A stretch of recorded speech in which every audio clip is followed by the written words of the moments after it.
There is one question that tells you whether your weight gain is a calorie problem or a hormonal problem. And it matters more than you think because those two things need opposite treatment. If it's hormonal and you treat it like a calorie problem, which is what almost every woman over 35 is doing right now, you don't just fail, you make it worse. So I'm going to give you 5 ways to tell the difference. You will know exactly which one you have. I'm also going to show you the mistake that women make after they figure this out, because most women get the diagnosis right and then they treat it the wrong way, and that mistake costs them years. I spent 10 years of mine. Here's why I'm so intense about this. A calorie problem and a hormonal problem look identical from the outside.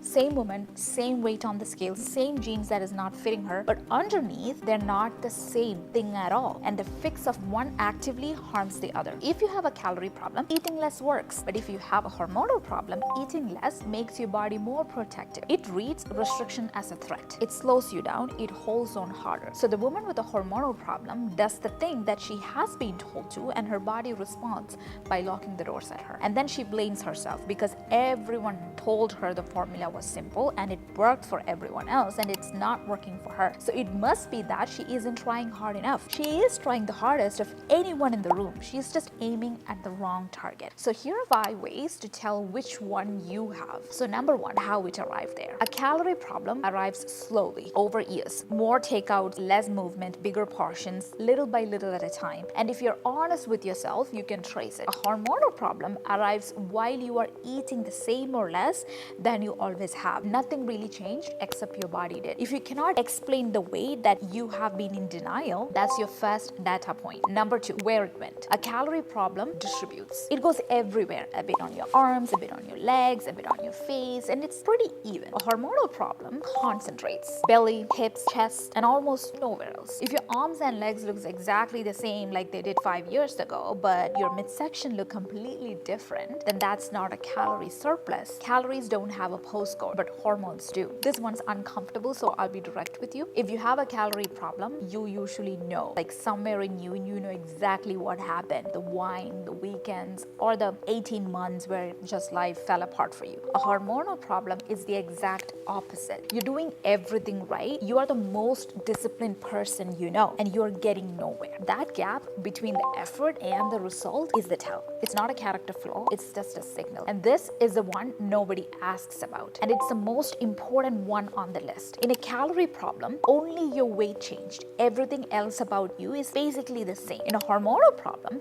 your weight changed alongside other things, like your sleep changed, you started waking up at 2 or 3 in the morning for no reason, your energy changed, not just tired, you feel depleted, your mood changed, you get irritated faster than you used to, your periods changed, shorter, longer, heavier, more painful, unpredictable, your bowels changed, you're not clearing every single day. If 3 or more of these moved at the same time as your weight did, you do not have a calorie problem. Your body is changing its entire rhythm, and the weight is just the part you can see outside. And yes, you went to the doctor, you asked what kind of panel they run, and told you it was completely normal. You went home feeling worse than you arrived, because now there's no explanation at all, and one thing left to blame is you. And here's what I want you to understand. Normal is not the same as fine. A standard panel just checks whether your hormones exist. It does not check whether they are working. It takes one number at one moment, and usually it does it in the morning, and compares it to a range built from a general population. It cannot see the rhythm. It cannot see the ratios. It cannot really see whether the hormone in your blood is available to your body, or is it locked somewhere else where you cannot use it. So your labs are normal often just means that nobody has looked at the thing that's actually wrong. That's it. It's the same woman, same discipline, same method, but a different result. So think about what it actually means. If method was the problem, it would have never worked. If you were the problem, you would have failed at 25 years too. The method did not change, you didn't change, the environment inside you changed. And that gap between the woman who could lose weight and the woman who cannot is not a willpower problem. That gap is your hormones, and nobody has measured it. And here is the part that calls women ears. Most women get to this point in the video and they think, okay, so it's hormonal. Good, I understand now. And then they go and do the calorie deficit anyways. Let me tell you why that's the most expensive mistake in this entire conversation. If you have been under eating for years, and most women over 35 who are struggling would have been, then your body has already adapted. Okay, it has recalibrated to survive on less. That's not malfunction, by the way. That's just your body doing exactly what it is built to do, like protecting you from what it perceives as a drought or famine. Here you are, already eating too little, already adapted, already running on a metabolism that has quietly turned down on itself, and your solution is to eat even less. You cannot create a deficit from a body that is already in one. There's nothing to deficit out of, nothing to left to cut. All you do is push it further into that protection mode, and it costs you more than the weight. Undereating drives up the protein that binds to your sex hormones, which is why your libido goes out of the picture. It disrupts your cortisol rhythm, which is why you wake up at 3 in the morning. It steals the fuel from your body, which actually need to actually make these hormones in the first place. So the harder you restrict, the more hormonal the problem becomes. You're not stuck in spite of the dieting, you're stuck because of the dieting, which means the first move, and I know this is going to sound, is almost never a deficit problem, it's the opposite. You have to feed your body back into a baseline before it will let go of anything. You have to fix the rhythm before you touch the food. Cortisol first, then you fuel, then you work on your gut, and then only deficit is going to do what it is supposed to do. So everyone wants to start at step 4. That is why nothing is working. And I want you to tell you how long I got this, 10 years.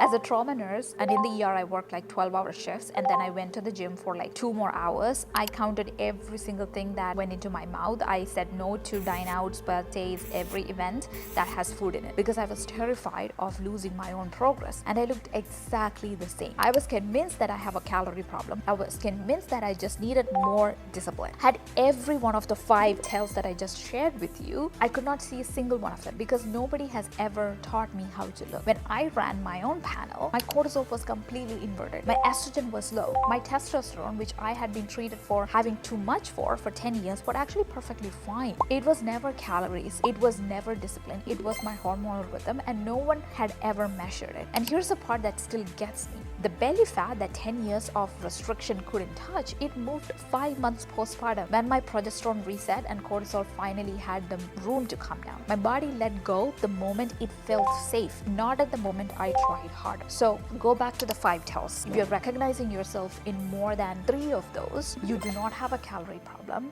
and no amount of eating less is going to fix it. You have a hormonal environment problem, and that nobody has measured. And you cannot fix what nobody has looked at yet. If you're a high achieving woman in perimenopause and you don't want to do the guesswork anymore, I run a program called Root. We don't guess, we do the testing. It's comprehensive hormonal testing, and then a plan built around your actual results, not a template. So our August cohort is accepting waitlist right now for application. So we cap at 10 clients every single month, because that's how many panels I can properly read. It's not a marketing number. If this video was useful, feel free to subscribe. Let me know, give a like down below. If you disliked it, let me know that in the comment section as well. And until we see again on next Thursday, signing off, and